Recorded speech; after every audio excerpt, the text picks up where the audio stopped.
Welcome to another of our series of videos coming to you through the work and the support of the Alliance of New York State YMCAs. The idea of these videos originated with Kyle Stewart and his staff at the Alliance, and we are grateful for their efforts to support all the YMCAs across New York State during this challenging time. My name is Bruce Tamlin, and on behalf of Steve Tam, our CEO, and all of our staff, we bring you greetings from the Silver Bay YMCA. I'm here with my colleagues Garth Allen, the Spiritual Life Director, and Austin Porth, our Digital Marketing Specialist. And Garth and I are so grateful for Austin's work. None of this would be possible without his expertise. Our topic today is leading on the home front. Leading on the home front. We're spending a lot of time at home right now and sheltering in place. So we're at home with our families, with our children, or with our friends, or with others that we live with. So I thought it would be good to take a look at this topic of leading on the home front. And before I begin to get into this topic, let me say that I'm humbled to share these ideas with you. And please know, just because I say something doesn't mean that it's right. I will offer my best thoughts and what I think is helpful. But what I most want to say here to you is to trust your own opinion, to trust your own deep intuition as to what's right for you. Again, I hope what I share is helpful, but you know yourself best. So I encourage you to trust yourself as you lead on the home front, as you lead in your personal life. So again, our topic, we find ourselves at home, and this is a very strange place for us to be. Of course, it's our home, but we're there all the time now, and being there all the time sets up different dynamics with our spouses or friends or family, our children. Our life has truly been turned upside down. And here's what I do know, that as YMCA staff members, we're used to leading on a daily basis at our YMCAs. Whether we're a program director or an aquatic director or work in childcare or work in the administrative office or in membership, or whether we're the CEO or whatever role that we play in the YMCA, each of us are so used to leading in our Ys on a daily basis. But the truth is, we are not just a YMCA employee.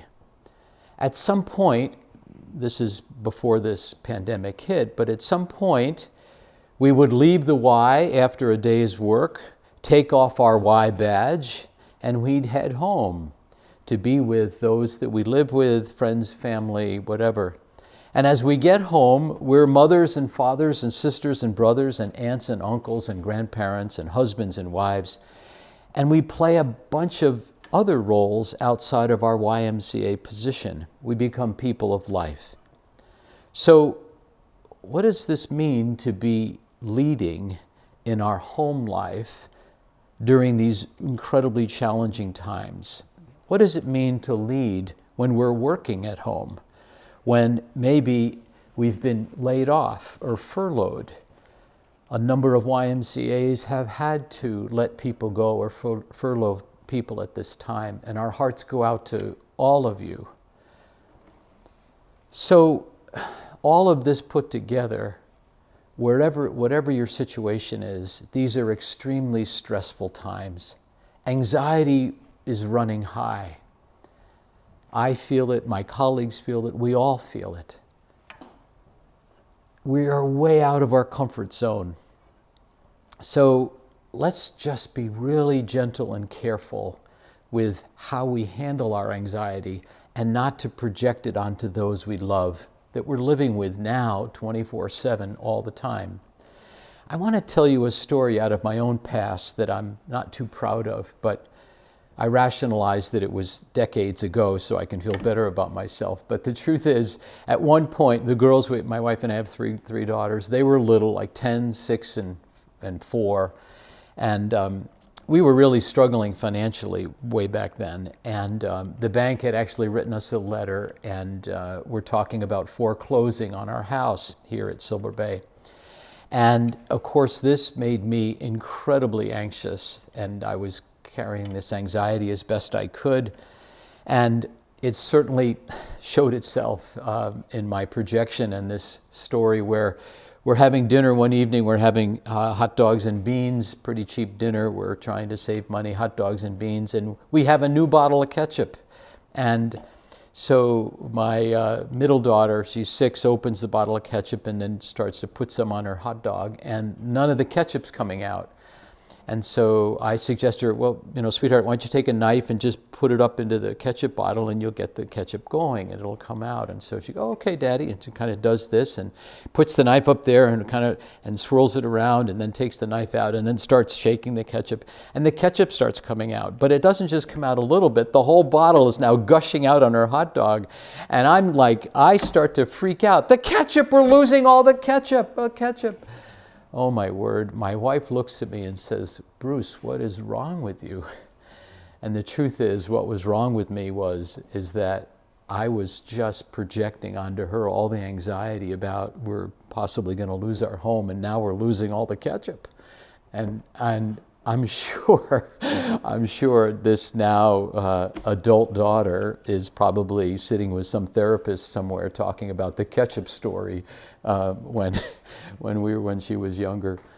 So we all have moments like this in our life where we maybe project our anxiety. So be gentle with yourself, be gentle with others, careful how we talk with our children. We don't want to create more anxiety for them than they're already feeling. Our children begin to feel anxiety even if we don't express it. If we're kind of having anxiety present to us, we're anxious, our children can pick right up on it and they can feel it that way. So what we do want to do with our children is to try to communicate with them as best we can, sort of what is going on. But the ultimate question, the ultimate thought we want to leave with them is, we are going to be okay. Don't worry, we're going to be okay. Now the truth is, we might have to fake it a little bit here because inside we're wondering ourselves. But the best way of, I believe, handling our children with this is to communicate with them that we are going to be okay, to attempt for us as adults to live a calm and centered, and sometimes we say have a non-anxious presence about us, so our children will feel safe and secure around us. We will work through this thing. We will overcome this pandemic. Our communities will return. Our YMCAs will open, and we will come back to the life that we've known. And we're going to talk a little bit more about that towards the end of this video. But for right now, one of the best ways we can be with our children is having a non-anxious presence. Your children may ask questions. Mommy, why are we not in school? Daddy, why are we not in school? Or Daddy, why aren't you going to work? Or the ultimate here is to be able to answer questions honestly, but answer them without a whole lot of anxiety connected to them. We want to explain as much as they need to know, but not too much, not too much.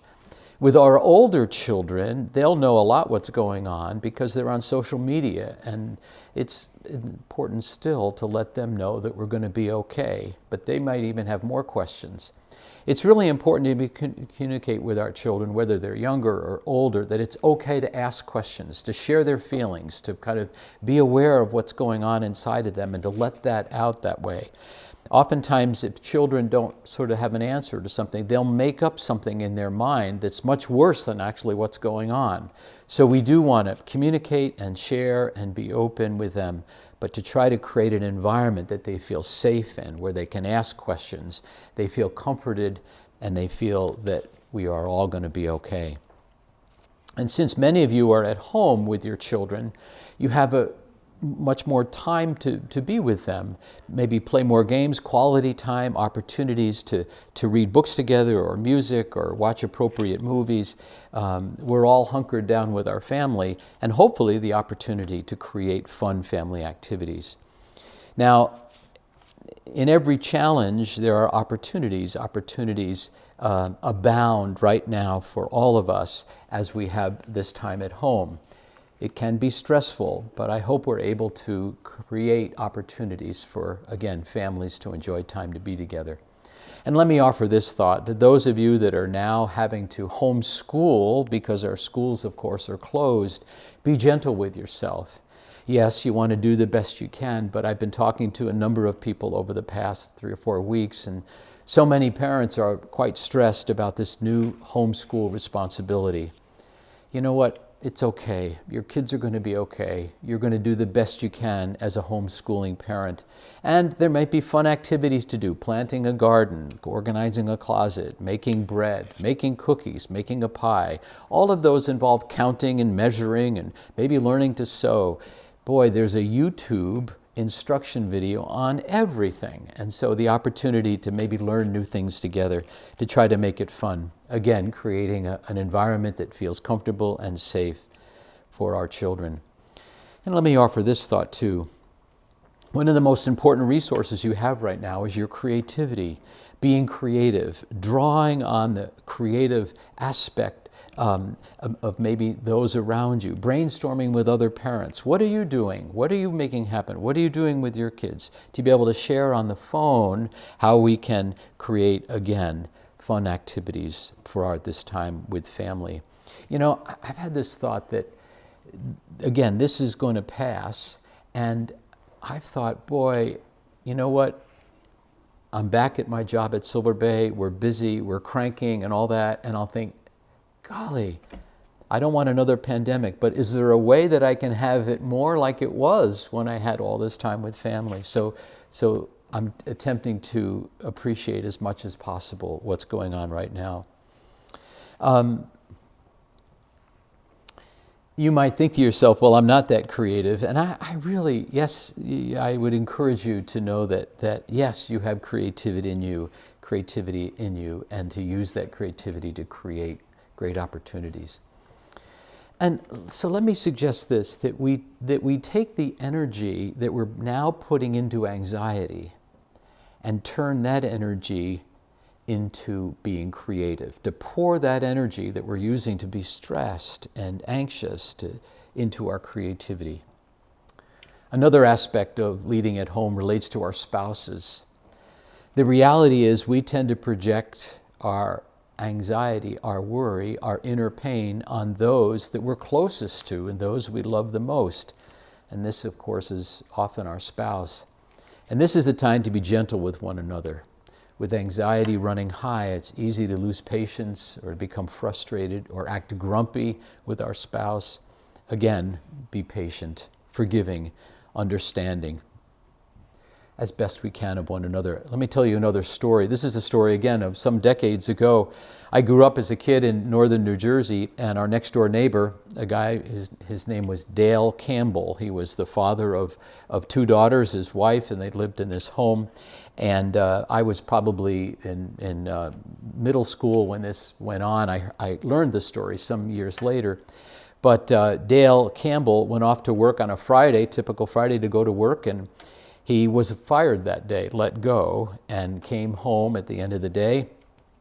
Of course, he was dejected, but he didn't let on. He didn't say anything to his family about what had happened.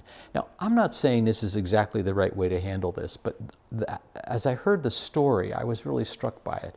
So anyway, he over the weekend quietly went about working on his resume and getting his act together, didn't say anything to his wife or kids, didn't want to alarm them and didn't want them to feel anxious about their future at all. Went off, got to put his tie and shirt on Monday morning and went off to look for a job. A new job. And so it took him about 4 weeks, but every day he would get up, go off, look for a job. Within 4 weeks, he'd had a new job, and he'd been at that job a few weeks, and after being in the job a few weeks, he came home and he told his wife and his daughters that he now had a new job, and he was working at so-and-so, and blah, blah, blah, blah, blah, blah, and sort of did the skip a beat. Now, again, I'm not advocating that fully, but I thought, boy, what an interesting way that man handled the tremendous amount of anxiety that he might have had about that. Here's another thought about maybe with your spouse. It's sort of happening in my marriage right now, and that is that my wife and I go through different phases in our experience with this pandemic. At times, I will be more anxious and needing to process and talk through some stuff. And my wife will be a supporter and listen and encourage and be with me in my anxiety. And in other times, my wife will be going through much more a period of anxiety and need to process and verbalize her anxiety, and it's my turn to support and listen and offer comfort. Maybe you see this in your own marriage where you each take turns sort of supporting one another in our anxiety. And for those of you who are single or single parents, be sure to reach out to trusted family members and friends to receive the support you need. The important thing here is for us not to suffer in silence. Reach out and ask for what you need. We here at Silver Bay, you're welcome to call Garth and I. Please don't suffer in silence. Ask for what you need. Reach out. There are people that care for you and love you and want to support you. One last aspect of leading at home, and I will call this speaking the language of love. When I spoke earlier of comforting our children and letting them know that we're going to be okay, let me also suggest on top of that, that during this sheltering time, this sheltering in place, this experience is a great opportunity to tell those around us how much we love them. This is for our children, whatever ages they are, and the adults that we know too, friends and family. Now, I'm sure you do this already, and I'm just sort of encouraging what you're already doing. But let me just go back a little bit and say that over the past number of years, I've had an opportunity to do a bit of men's work with men, men's retreats, work with men individually. I've gotten to spend quite a bit of time with men around who they are and their issues and life itself for men. And I often ask the question when I'm working with a group of men or a man individually, I'll say, did you ever hear your father, or how many in the group here of men that are here, how many of you heard your father actually say to you directly, son, I love you? And I ask for a show of hands, and not many hands go up. And it's not that the fathers didn't love them, but it wasn't the commonplace for men. It just wasn't comfortable for men to share that kind of emotion that way. Now, that's not true with younger men today, but it has been in the past. And so men will say to me, I knew he loved me, but he never actually said it. And, I think that this is a great time. This is a great time for us, and I'll do it as a father. You can do this as a mother and an uncle and a brother, and of course, whatever role you are. But as a father, for me to say to my daughters, and I wouldn't do this with all three of them at the same time. I have a little time with one or a time with another or separately, but to say to them, and I tried to do this when they were younger, and I still do this at times now, but I'll say, I'm your father, and I'll always be your father. And as your father, you just need to know I love you more than you can ever imagine. And I might not always like your behavior, and that's something we, can talk about and do talk about, but that's secondary to the love that I have for you as the person that you are. And that's an unconditional love. And I'll always love you as your father, no matter what. You can count on that. And that we deliver this message, and when they're little, we get down on our knee and we look them straight in the eye and say, I love you. I'll always love you. You're my son, and I am so proud to be your father. I am so grateful to be your father or mother or sister or brother or whatever it is, and I will always love you. And this is so true for us, and not only just with our children or our spouses, to be able to say the same thing to our spouses, how much we love them. I love the fact that the Greeks give us 4 words for love.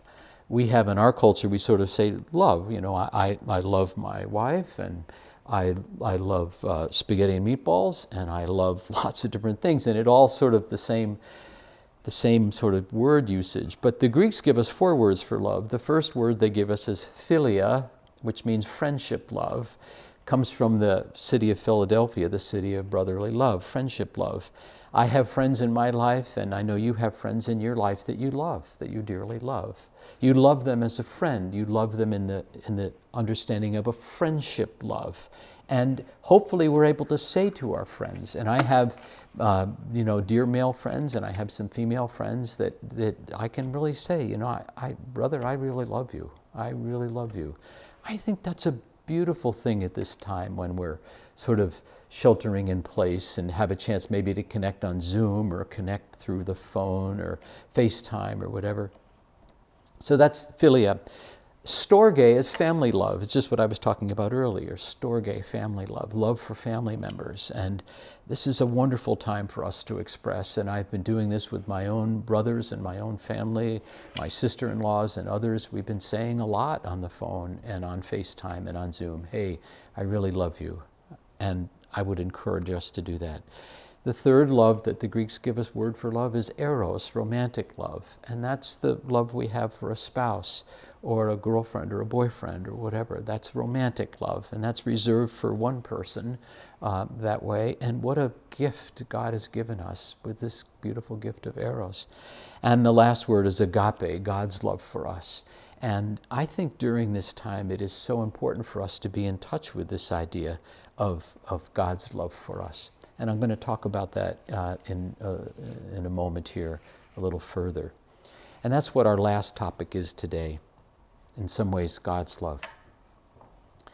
Leading at home, leading on the home front, actually challenges us, I think, during this pandemic time to look at where do we put our faith? What do we put our faith in? What do we really believe? When we're really up against it, when our life is called into question, what do we believe? Where does our faith go? What do we put our faith in? Where do we turn for comfort when our very lives are threatened and our world is turned upside down? In a recent article, Bill Gates, founder of Microsoft, said this about our current experience with this pandemic. And I quote him. He said, "I'm a strong believer that there's a spiritual purpose behind everything that happens." And I must say, I agree with him. This is the spiritual part of what I think this challenge that we're facing. This spiritual part is we have an opportunity to, and as Garth said in an earlier video, in one of his videos, to do inner work, to do the inner work of understanding where might be the love of God within us in the form of the Holy Spirit.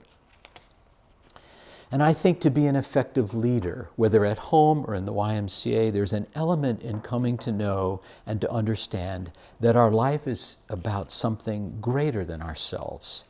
That our life and our leading serves something not just about our own self or our own self-interest, but serves something much greater than who we are. And this is where our faith comes in. It asks us this question: what do you believe? And where do you put your faith? Well, let me suggest that we might all have different answers to that question, and that one person's answer might not be right for another person. As we always say at Silver Bay, and Garth says so well, whoever you are and wherever you are on life's journey, you're welcome here. We are all welcome. Whatever our walk in life is, we're welcome at Silver Bay, and we're welcome at your YMCA. That's the way the YMCA is. But the YMCA, the C stands for Christian, for the Christian faith. So some of us put our faith into the Christian tradition, some of us into maybe the Jewish tradition, or the Muslim tradition, or a Buddhist tradition. And there are many other faith traditions. But in my life, I grew up in a Christian home, and I find great meaning and comfort and purpose in my Christian faith. My Christian faith is central to the person that I am. The language of love that I spoke of earlier, I believe, comes freely to me through the love of God. And in knowing something about the love of God, I'm able to know the love that I have for others. This being said, I have a deep sense of respect for where you are on your journey. I spend a good portion of my time talking with people about their life journey. What is life about for them? Where are some of the struggles? Where is their belief? How do they find meaning? Where is the purpose? What are they called to do with their life? What makes their life valuable? What brings joy to their life? I really enjoy doing that work. And I would be glad to do that with you should you ever want to engage in that. And I know my colleague Garth would also welcome that opportunity. So let me close. Leading on the home front. It's an important dimension, maybe the most important during this challenging time because we're spending so much time at home. I encourage you to be calm, to project a non-anxious presence, to see the opportunities that are available in this time of sheltering, to share with people our love for them. Maybe this time offers each of us new insights as to how we might want to have more balance in our life when our YMCAs do open back up and we are back at work.